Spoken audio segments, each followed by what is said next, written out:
Struggling with weight loss? Prolon's 5-day fasting mimicking diet is a clinically developed nutrition program designed to promote fat loss while protecting lean body mass.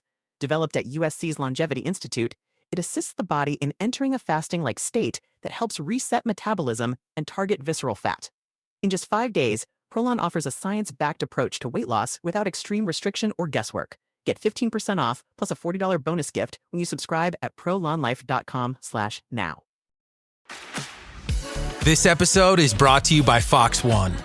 Watch all 104 matches of the FIFA World Cup live in 4K for just $19.99 a month with 3 days free. Build your own multi-view, choose up to 3 streams, and follow player spotlights. Stay on top of every moment with live stats, highlights, and instant replays. The FIFA World Cup, streaming live on Fox One. Offers are subject to change. See fox.com for complete terms and conditions.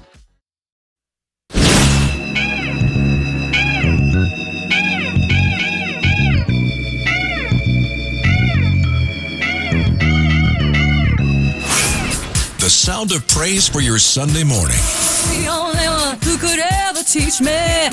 Introducing Reverend A.R. Bernard of the Christian Cultural Center. Was the son of a preacher man. And Rabbi Joseph Peteznic of Religion on the Line. The only one who could ever teach me. Now, here's the Rev and the Rabbi, where faith matters. Good morning, I'm Rabbi Joseph Peteznic.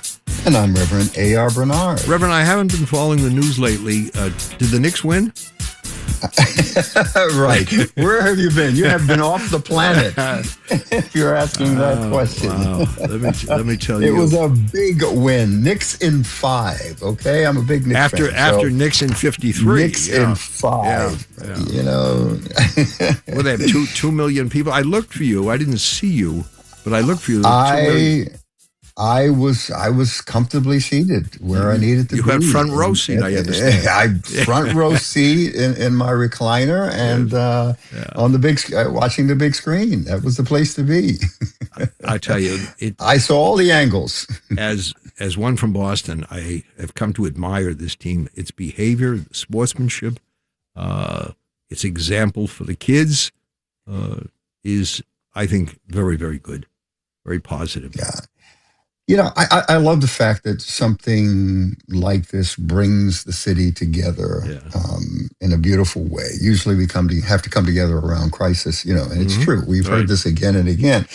But to have us come together like this and be on the same page around sports, you know, a big win. I pray that this same momentum and joy continues for as long as possible. Yeah.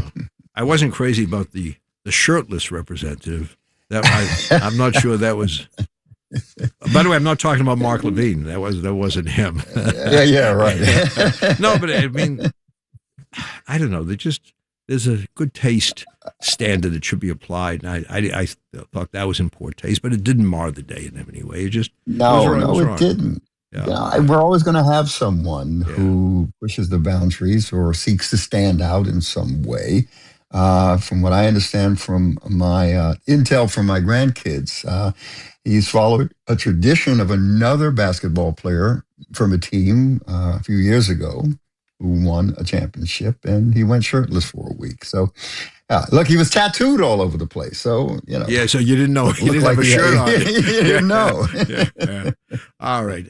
On a more serious note, obviously everyone's talking about the Iran agreement that was signed, and this morning's news as I was walking down the street listening is that the Straits of Hormuz have been closed again, so I don't know if that agreement is still in effect, but who better to talk to than Jonathan Wachtel, president of ARCO, Social Impact Tech Company, former director of communications for the United States mission to the UN, and as we often say, he's the go-to person. When you're looking at world affairs, he's the global analyst. He's the one you want to hear his insights about. So, welcome, Jonathan.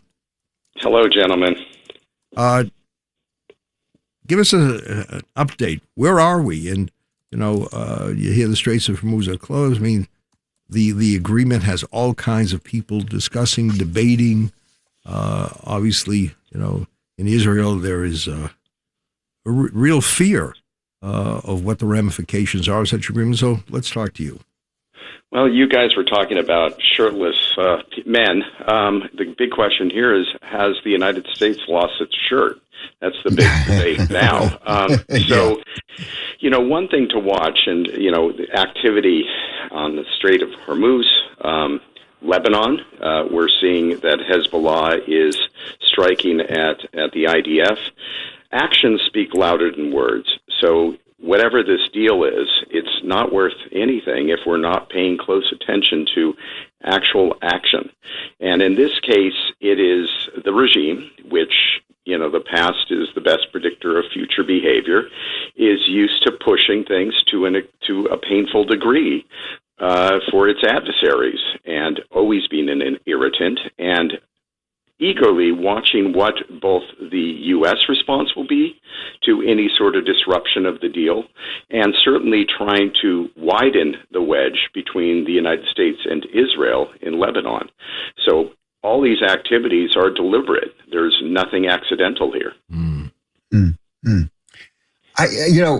There's a lot of comparison between Barack Obama, going back to the Joint Comprehensive Plan of Action that he did in 2015, which was completed, and a multilateral nuclear agreement. We can't really judge Trump because this agreement is really still in process. It's evolving, but there are making comparisons between then and now. What comparisons have you noticed between the two so far? So, a good question. So let's first tackle the ballistic missile situation. When the JCPOA, the nuclear deal, was penned in 2015, signed, that is, one of the glaring omissions was ballistic missiles. Then there was an understanding of people who read the document, which I read it a couple of times, that ballistic missiles needed to be in that document because Iran was all about building up its arsenal, and we all saw what happened with ballistic missiles in this round of fighting, affecting not just Israel, but U.S. bases and our Gulf allies, all had a massive attack with ballistic missiles. And, of course, drones have come in as such a prominent military instrument. So that is not in this deal. There's no mention whatsoever of missiles. And missiles are not just tools of mass destruction when they hit their target, but if you put a nuclear payload on a missile, it's a nuclear holocaust. So that is terrible. I was listening to Vice President Vance at a press conference the other day. I'm sure you both heard of it as well. And the language used about Israel was to me startling because, Governor Huckabee, the ambassador to Israel from the United States, has said that Israel needs America and America needs Israel. And yet I heard a warning issued that the Israelis should be very careful in what they say or about their criticism of President Trump. And I've often heard, or I have always heard, of praise for Trump by the Israelis. He was welcomed in Israel as a hero, but I also hear from the Israelis they're concerned about their existence, and rightfully so. So how do you look at what was said by Vance and how it's, I think, incompatible with the present situation? Yeah, the words that Vance doled out were really unhelpful. And, it echoed of the dressing down that Vance performed in the White House when Zelensky was there. There's a level of arrogance. There's a level of attacking your ally while leaving your enemies outside of any sort of attack whatsoever. It doesn't make any sense. And it is about trying to address what has, we're not all deaf. We hear there's a big chorus within the far left of the political spectrum, and there's a chorus from the far right in our country that is very Israel. And as a result of that, also has clear and apparent undertones that are not even undertones, but overt anti-Semitism. And that is real, and that is present here. So, going after your ally is deeply unhelpful, especially when that ally is facing a regime, and Hezbollah really is not a proxy. Hezbollah in Lebanon is essentially a wing of the Islamic Revolutionary Guard Corps, the IRGC. Right. These are organizations and a regime that has a set goal to have the annihilation of Israel, and of course death to America. So making statements like that, being so critical, not understanding the real and existential threats that Israel faces, and indeed the UAE and Gulf states, is preposterous. Yeah, Jonathan, we're going to have to go to a break, but when we come back, I'm curious to continue the conversation around the fact that Obama's, and the reason I'm referring to Obama is because it set precedents. I mean, it was negotiated with multiple world powers and contained detailed verification mechanisms. I'm hoping that it will be that detail, in whatever works out here. And Israel, of course, was not as involved as it is now, front and center in this conflict. We're going to be back with more of the Rev and the Rabbi right here on Red Apple Radio Networks. Stay tuned. The 2-week pay period, invented in 1938 and still making us wait until daily pay, where everyone can access their money on demand. This is the future of pay. Learn more at dailypay.com. Transfer fee may apply. Need a laptop that's built to perform and designed to last all day? Select Windows 11 PCs starting at $499.99 are now at Best Buy. Learn more at bestbuy.com. Best Buy. Imagine that. I wrote a little song to remind you, Choice Hotels get you more of the experiences you value. The Cambria Hotel's got it all. A rooftop bar, have a ball. Cocktails up here feel just right. Is Cambria amazing? All right. Bring a date, your team, or even your mom. Book direct at choicehotels.com. See you on the roof.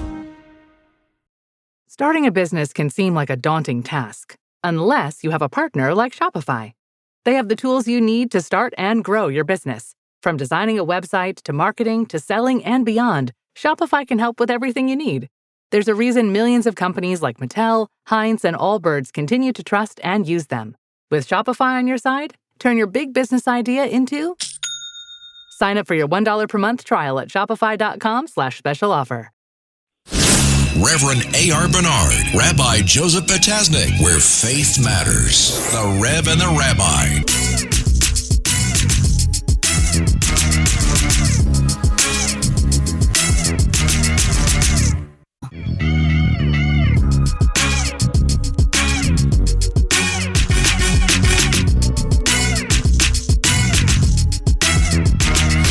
Where faith matters. The Rev and the Rabbi.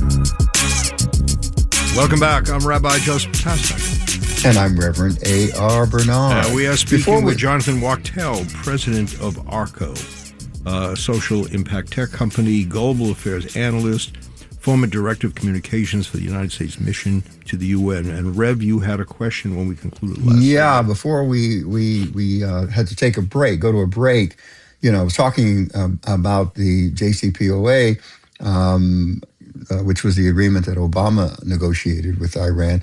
And there were multiple world powers negotiating along with the United States. And it contained detailed verification mechanism. But before we go there, we can't really go there. I'm sorry, because we don't know what's going to be worked out. This is still evolving.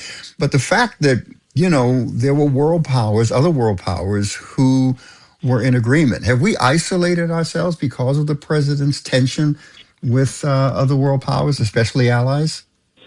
Well, first of all, that deal was deeply flawed. We talked about the ballistic missiles not being mentioned.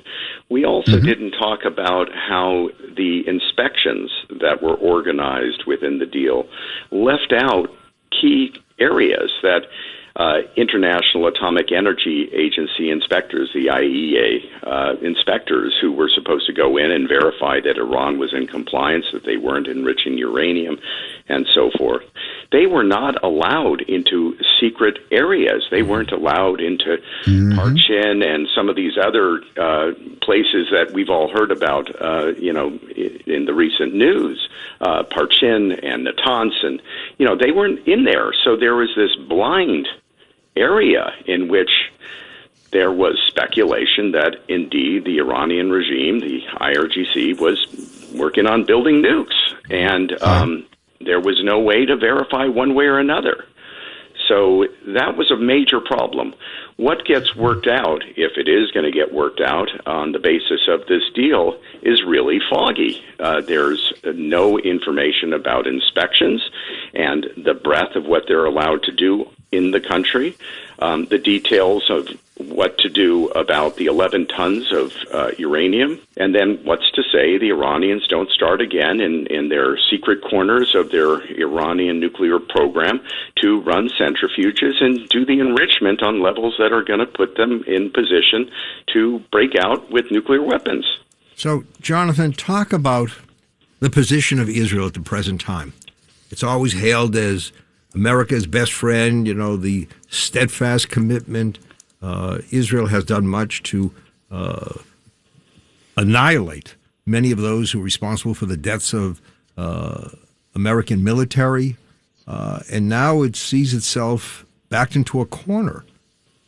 Where do you see this going?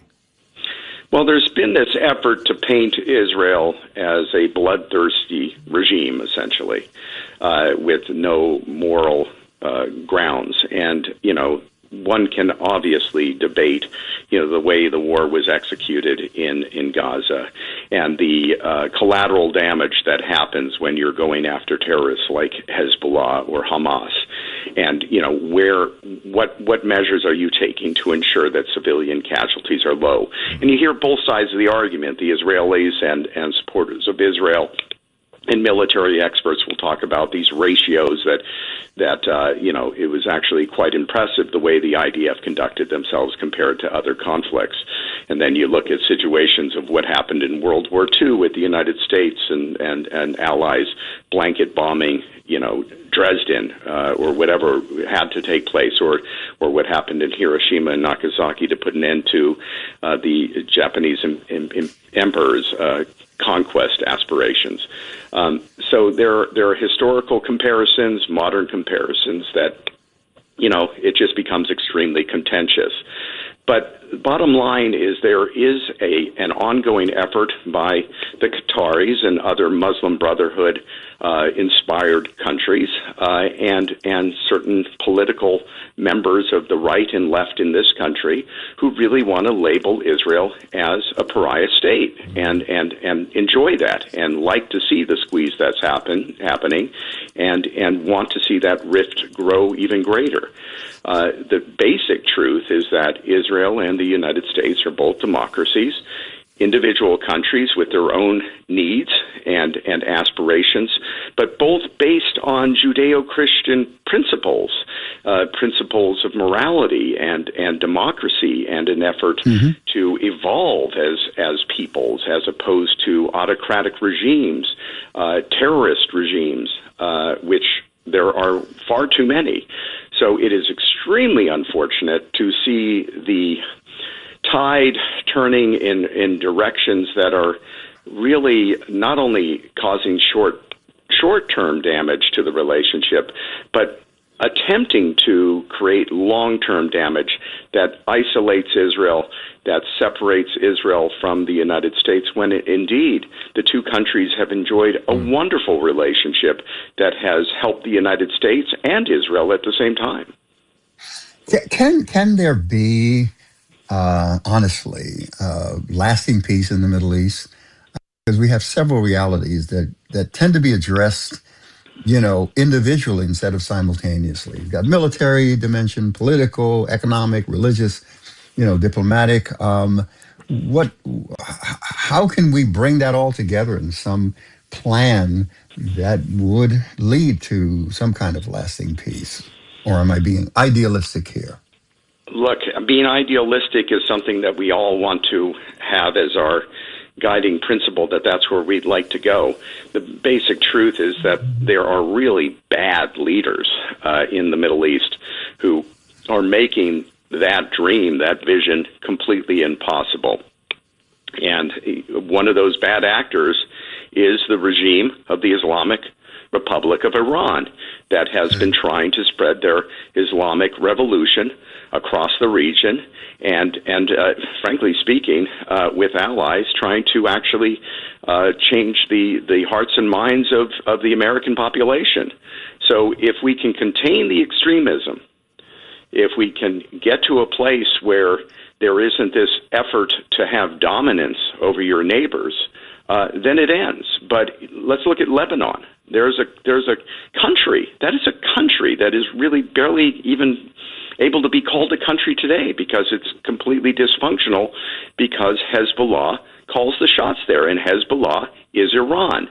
So are we going to have a future in which the Lebanese people can't have a future because Iran has worked out a deal with the United States in which Israel can't protect itself and Hezbollah is allowed to have free reign over that country? These are things that are going to make it completely impossible to break out and be moving toward the dream that you just spoke about. Yeah, and it's tough because it's no longer just an Israeli-Palestinian conflict. Mm-hmm.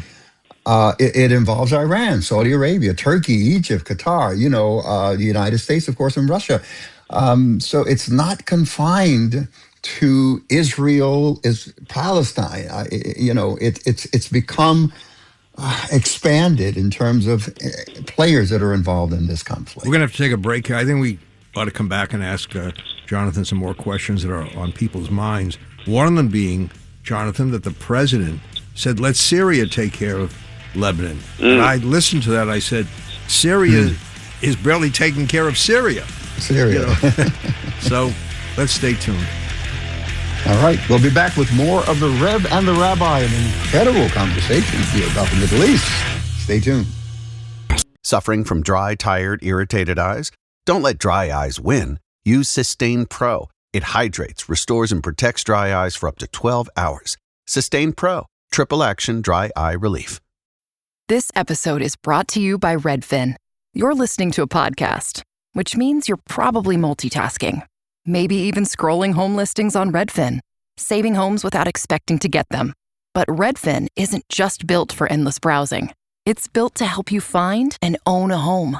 With agents who close twice as many deals, when you find the one, you've got a real shot at getting it. Get started at redfin.com. Own the dream. And we're live from the living room as Doug eyes up the matchday spread. He's reaching for the buffalo wing. Perfect! Hang on, what's this? Oh, he's gone for a can of Pepsi too! Incredible! What a finish! Sensational combination! Look at the delight on his face. There's no doubt about it. It just tastes better. Match days deserve Pepsi. Food deserves Pepsi. Grab a pack of Pepsi Zero Sugar for today's match. It's poetry in motion. Adobe Firefly is the all-in-one creative studio with AI-powered image and video editing for today's creative process. Built for creators of every kind, Firefly helps you generate, edit, and experiment fast. Because the asks aren't getting smaller, the budgets aren't getting bigger, and the timelines, oh yeah, still tight. With all the best creative AI models in one place, Firefly brings your ideas to life. Unlock a better way to make with Adobe Firefly.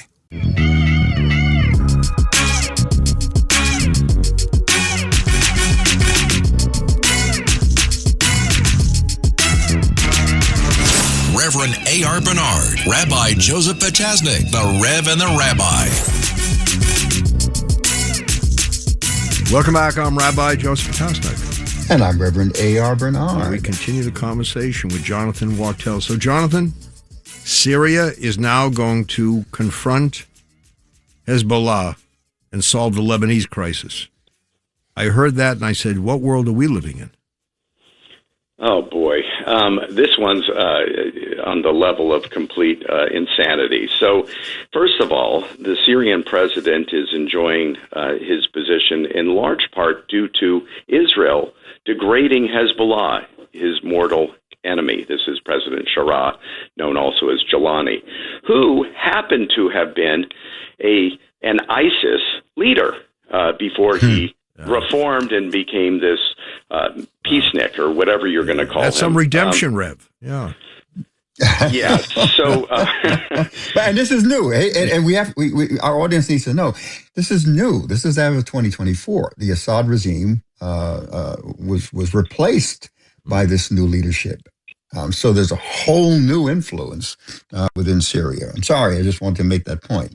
Go ahead. No, appreciate that. That's absolutely right. So here is this Syrian leader who, maybe he has reformed to a degree, but let's be honest here. If we were going to say, hey, IDF, Israeli Defense Forces, stop what you're doing in Lebanon and let's have Syria take over the situation and silence Hezbollah. Well, that silencing would begin with rapes, pillaging, terrorism, and every sort of bloodletting you can possibly imagine, and then they would take out their mortal enemy. What's been happening in Syria is a bloodbath of retribution for the Alawites, who are the people from where President Bashar Assad, the dictator, came from and enjoyed power in the country.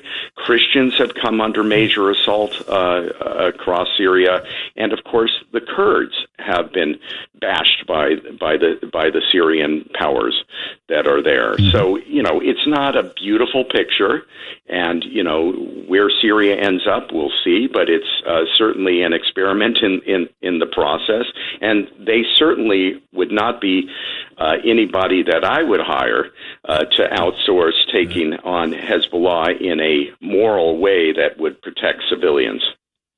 Yeah, and the relationship between Syria and Iran is not just neighborly. It is a bridge connecting Iran to Israel's northern border, and that creates a crisis situation. Yeah, it really does. Now, Hezbollah really, until we've worked out this deal, and we'll see where this goes, was really on the ropes and under tremendous stress. And there's a perfectly understandable argument that the Iranian regime has made of including another country in this conversation about the future of the deal with the United States and the wider world, because Lebanon and Iran's control of Lebanon is central to the Islamic Revolution agenda. They're one and the same. And the fact that Lebanon is being used as this pawn is insane. Yeah. So let me understand something. Let's talk about dollars here. The Rev mentioned the Obama, the JCPOA agreement. There was transfer of money there, and Obama was severely criticized by many. And now we're talking about more money being released, aren't we not? Yes. And money that has no strings attached to it. So where does that money go? Well, one thing with the opening up of the Strait of Hormuz, which we're going to be seeing, and yes, it's going to have some difficulties. One would expect that, especially when the Iranian regime is testing the will of Trump. And when you feel that you've won a war, which is how they are, what they're proclaiming to their domestic audience and to their neighbors in the world, projecting that Iran has won this war, they're going to try to embarrass the loser of the war even more. So keep that economic pressure on the Trump administration. Make this difficult. Make them pay the price. Make them pay the price if the Israelis try to defend themselves when they come under assault by Hezbollah. Try to make it all the more difficult so that this is exact as much pressure and pain on the United States so that they know not to deal with us and also to look weak. And that's what the regime is all about in Tehran. Wow. Wow. And so we have to watch this carefully. Actions are everything, and what the president does and how the Israelis respond to ongoing attacks is going to be very important here. And what the United States does to try to contain Israel from retaliating when it actually needs to not only deter future attacks, but to take care of its own citizens. These are all going to be things that are going to be happening. This is going to be a pressure cooker. In terms of the money, there's no control at the moment in terms of strings attached to where those funds go. And we all know that when Obama sent over those pallets of cash to the Islamic Republic of Iran, though that money went right into the military machinery of that nation that's all about oppressing its own people and, of course, carrying on its hegemonic aspirations to spread the Islamic Revolution. So there's even more cash we're talking about. Not even more cash. We're talking about assets that have been frozen of $24 billion. That's a lot bigger than $1.2 billion. And then, of course, there's this reconstruction aid. And for heaven's sakes, if $300 billion are being looked at going into the country, where are the controls that this money is going to be used in a way that is about helping the Iranian people rather than helping to propel this horrible, horrible regime? Just one follow-up. Marco Rubio, who has been outspoken in many matters, has now become somewhat silent. Am I right on that? Yes. I mean, you could look at the body language. He has not been, running around the media as J.D. Vance has.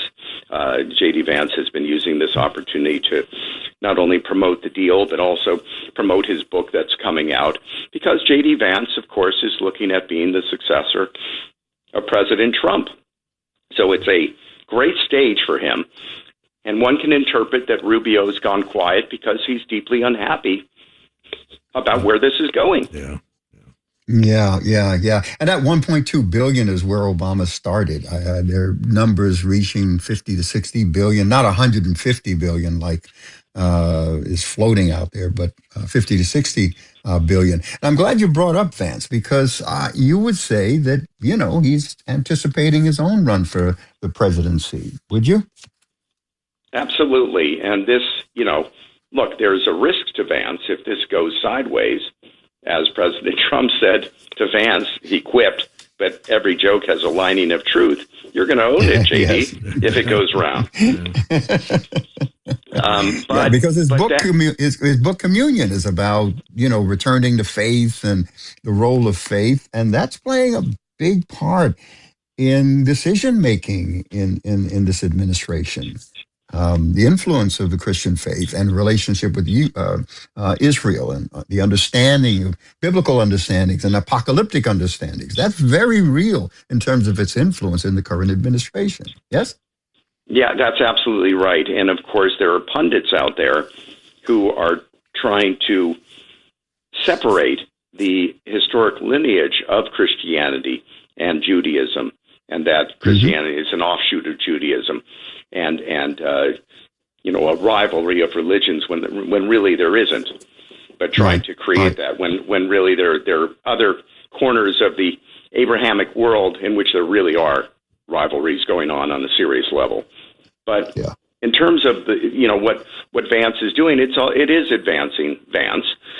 He does have this book coming out. It's going to talks about his personal journey of faith. All of us go through that journey, and it resonates. It's something that we can see. So the book is coming out. It's going to personalize him, engender him to the population, of course. And he wrote a book, and people are allowed to write books and publish them. But if you're doing that at the same time trying to appear as a man of peace, trying to turn a war into a peaceful journey in which the United States, Iran, and other nations of the world are all going to get along, that'll be beautiful. Now, the basic truth is this deal is opening up what is going to be a long, long journey of negotiations if it happens. If the regime in Iran continues, which it looks like it's getting an injection of multivitamins, and it's going to be able to hang in there, then we're going to have this going on, and these negotiations will be stretched, and the election will be getting closer, and certainly from Vance's perspective, it would be very helpful to have him look like the statesman and the man of faith that people can rely upon to take over the scepter and run the United States of America. Jonathan, we've come to the end of the segment, but Rev, I think one of the things that comes out of this discussion is it's imperative to read sources that are predicated on some accuracy, not just tilted in a certain direction. I mean, Jonathan, you give, the insights, which obviously are predicated on your reading of different sources. And I think, just to look at the first pages of certain papers or just to look at some posts, on Facebook or wherever, is not the way to get proper news, is not the way to be informed. So we're really grateful to you for all that you bring to the program to the American people. Look, this is one of the greatest challenges this country has faced in decades, and the outcome of what's going to happen is just absolutely critical. So we really all need to be informed, speak to the truth, and try to understand where the motives are so that we can make the right decisions. Thank you, Jonathan. Excellent. Jonathan, thank you for being on the program. Always enlightening and inspiring. And thank you, our listeners. We'll be back with more of the Rev and the Rabbi right here on Red Apple Radio Network. Pay's checkout is offered by your banks and credit unions. So when you shop online at participating merchants, your cards appear in one place, ready to use and kept up to date. And the best part, your actual card number isn't shared when you check out, because boundaries are healthy, like no work emails after 6. One small step for boundaries, one big leap for checkout. Pay's, it checks out. Activation required. See Pays.com to learn more. Terms and conditions apply. 33 days, 33 episodes. Join me, Max Rushton, and our expert team of soccer journalists every day of the World Cup for analysis, drama, and everything in between. World Cup Daily, listen on Spotify now, or watch full episodes on YouTube. Hey, I like your new RAV4. Thanks, yours too. What does RAV stand for anyway? To me, it's the Remarkably Advanced Vehicle. Really? To me, it's the Runway Approved Vehicle for its amazing style. What about Remarkably Adaptable Vehicle because of its versatile cargo space? Or Really Admired Vehicle? Oh, or Really Awesome Vehicle. It really is the Recreational Activity Vehicle.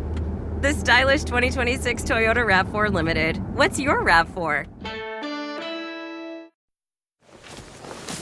Hey, how are you? Ready to go for a run? Running connects us to a rush of energy that flows through our world. The cheers of friends that unlock a new gear within us.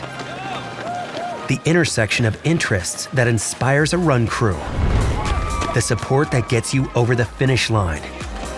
Connection is why we move forward and what inspires us to keep going. Let's run there.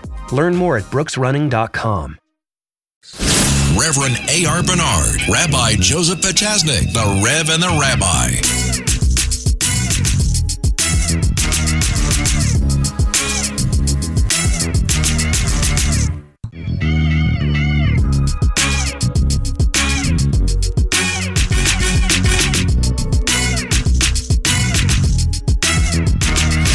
Where faith matters, the Rev and the Rabbi.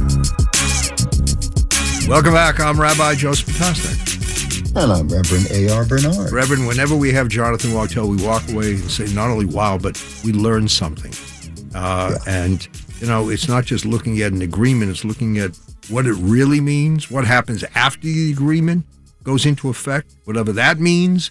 But there are many, many ramifications for this. But one of the things that I find troubling is, look, I'm a person who doesn't support Israel. I love Israel. And stand behind Israel, as many of us do, as you do.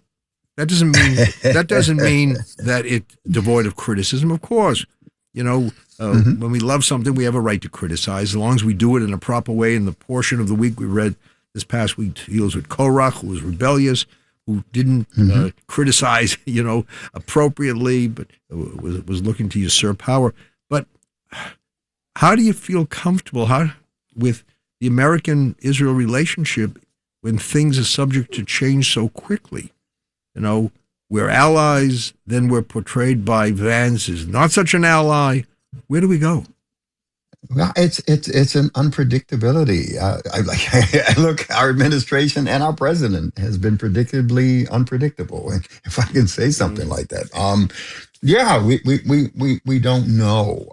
What I enjoyed most, and we were talking about this during the break, is when Jonathan made the statement, the peaceful journey of war.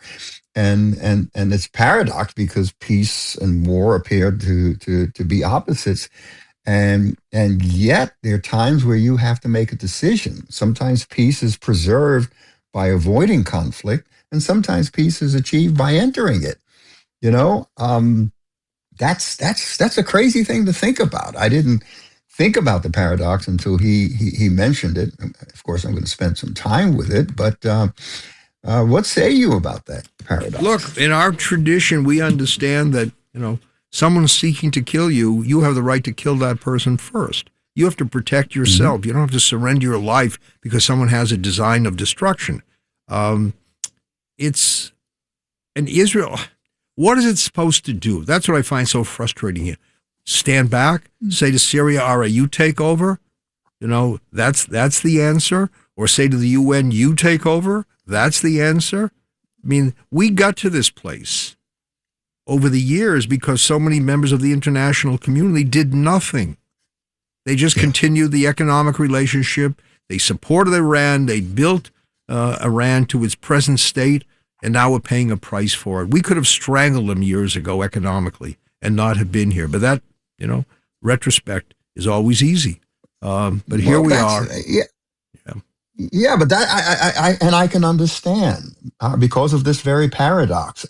Sometimes peace is achieved by entering war, and I think this is what Israel made a decision on. That the only way we're going to achieve any kind of lasting peace is we've got to deal decisively with this conflict. I get it, and every meaningful peace requires some form of struggle, and here we are, watching it play out, unfortunately, in ways that, innocent lives, a lot of money is spent. It just has, impact in ways that are quite disruptive. And we're grateful. I mean, America has been our greatest friend. And we're grateful for the alliance that we've had all these years. I think it's going to continue. It may change somewhat, but it is just very painful to see what's happened of late when Israel, your ally is depicted as your adversary, as the problem. Look at what we've been through, And here's Israel taking out some of the assassins of American soldiers, combating terrorism and presenting America with, the methodology and how you fight terrorism in the Middle East. I mean, we've been friends with one another. So this hurts greatly. But like I still say, a friendship is a friendship, a disagreement is a disagreement. I hope we continue along that path. And also, as Jonathan said to us before we went to break off the air, he said, look at China, look at Russia. They're looking at this saying, wow, this is a win for us too. Well, that's a thing. It's making Iran look like, they're the winners, not the United States, because of how it's affecting us economically. That's very, very real. What do we say to the American people in a situation like that? And of course, Iran is now establishing itself as a player. Yeah. I mean, closing the Straits. As it wasn't a little while back. It wasn't. Right. It was seen as defeated. It was like Israel and America attacked. And they said, look at this. Yeah. It's a paper tiger. Not such a paper tiger, and we can't take it for granted. So I think we have to be involved. And I think that's the other thing. We have to really be engaged as citizens in the affairs of our country, have opinions that make sense, that not just, it's party above principle, and really ask the right questions. And I look at some of the candidates, by the way, running now for office, and I say, that's the best we can do. This is what we have. We have an election coming up here in New York. And I see some of these candidates who praise Hamas, who castigate Israel but say nothing about the other side. I see a Jewish candidate who aligns himself with enemies of Israel, and that's acceptable. And let me be clear, that's Brad Lander. That's Brad Lander. And he always has a Jew, and then he slams us. I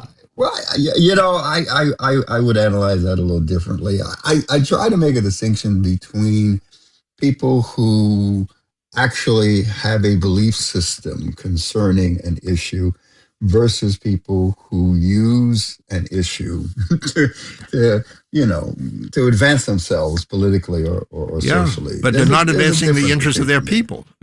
No, I know. But you understand what I'm saying. You do what you do to get ahead, to win the election.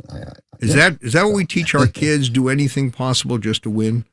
Don't we say, you have to follow the rules and sportsmanship and all of that?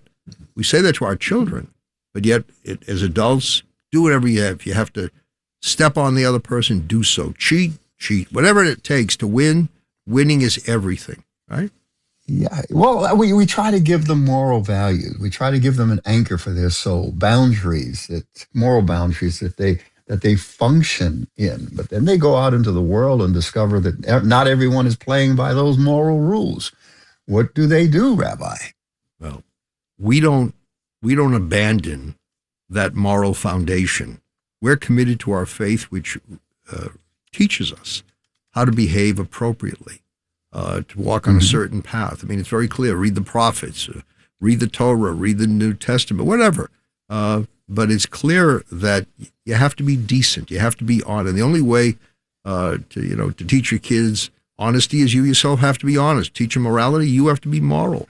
And by saying that to them and endorsing a different kind of behavior, that's hypocritical and that's dangerous. And I just see this with some of the politicians, where anything goes, just get elected. Who cares, if you abandon your people? Who cares, if you violate the facts of life? Just do what you have to do to win. Winning is everything. And the standards have changed. They've been lowered when it comes to the people that we give power to, because that's what we're doing when we vote. We are giving someone power. We're giving an organization, a group, a philosophy, an ideology power. And the question is, do they have a moral compass in the use of that power? And I don't know if we're being governed by moral men, Rabbi. I think, unfortunately, it's become easier to arrive at a conclusion on saying we're not. Yeah. That the code of morality has shrunk or has disappeared in the hearts of many. So we got a lot more work to do as faith leaders. We got to remind people, being in the image of God comes a responsibility. Rev, we come to the end. Elias Raff, Elias is giving me all kinds of instructions that we need to conclude. And who are we to go against Elias Raff? Of course, we know where the power. The real power is the guy with the button. Exactly. But we hope you have enjoyed another episode of the Dynamic Duo right here on Red Apple Radio Networks. Rev and the Rabbi. The most memorable gifts aren't found, they're made.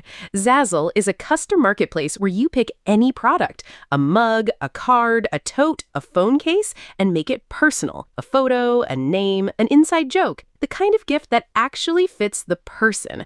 That's what 30 million customers have been coming back to Zazzle for over 20 years to find. Right now, save 25% on your first order at Zazzle.com. That's Zazzle.com.